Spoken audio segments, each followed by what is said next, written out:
সফলতা কি চায় বলো তো? কঠোর পরিশ্রম, ব্যর্থতা থেকে শিক্ষা, ধৈর্য আর লক্ষ্য, আর যেটা সব থেকে বেশি দরকার সেটা নিজের ওপর বিশ্বাস। দিনটা ছিল আগস্টের 4 তারিখ 2025। আমি গেছিলাম বিউটি এক্সপোতে। গিয়ে অনেক কিছু শিখলাম, অনেক মেকআপের কাজ দেখলাম সামনে থেকে, অনেক টেকনিক জানলাম। সত্যি না গেলে মিস করে যেতাম।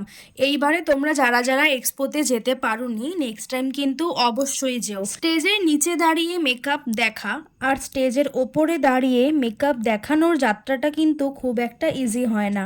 যখন আমি দেখছিলাম আমাদের থেকে বড় বড় প্রফেশনাল মেকআপ আর্টিস্ট যারা কাজ করছিলেন, তারা সত্যিই নিজের যোগ্যতায় আজকে এই জায়গাতে এসছে। আমাদের পৌঁছাতেই অনেকটা লেট হয়ে যায়। আমরা যখন ঢুকলাম তখন দেখলাম প্রিয়াঙ্কা ম্যামের ফার্স্ট ডেমোস্ট্রেশনটা শেষ হয়ে যায়। তারপর আমরা নিশা ম্যামের সাথে দেখা করে আমরা চলে যাই প্রিয়াঙ্কা ম্যামের সেকেন্ড ডেমোস্ট্রেশন দেখতে। আর সেকেন্ড লুকটাও কিন্তু বেশ ভালো লেগেছে। ও হ্যাঁ, তোমরা তো ভ্লগে দেখলেই, এক্সপোতে কিন্তু আমি একা যাইনি, আমার সাথে গেছিল অঙ্কিতা।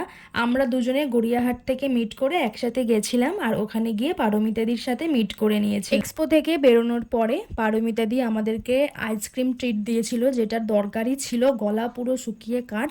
এক্সপো থেকে বেরিয়ে আইসক্রিমটা খেয়ে যেন শান্তি পেয়েছিলাম। আর তোমরা তো জানো আইসক্রিম খেতে আমি কতটা বেশি ভালোবাসি, আইসক্রিমে আমার না নেই। যাই হোক, আইসক্রিম খেয়ে আমি এবার বাড়ির জন্য রওনা দিলাম। তোমাদের সাথে দেখা হচ্ছে আবার কালকে। সবাই ভালো থেকো।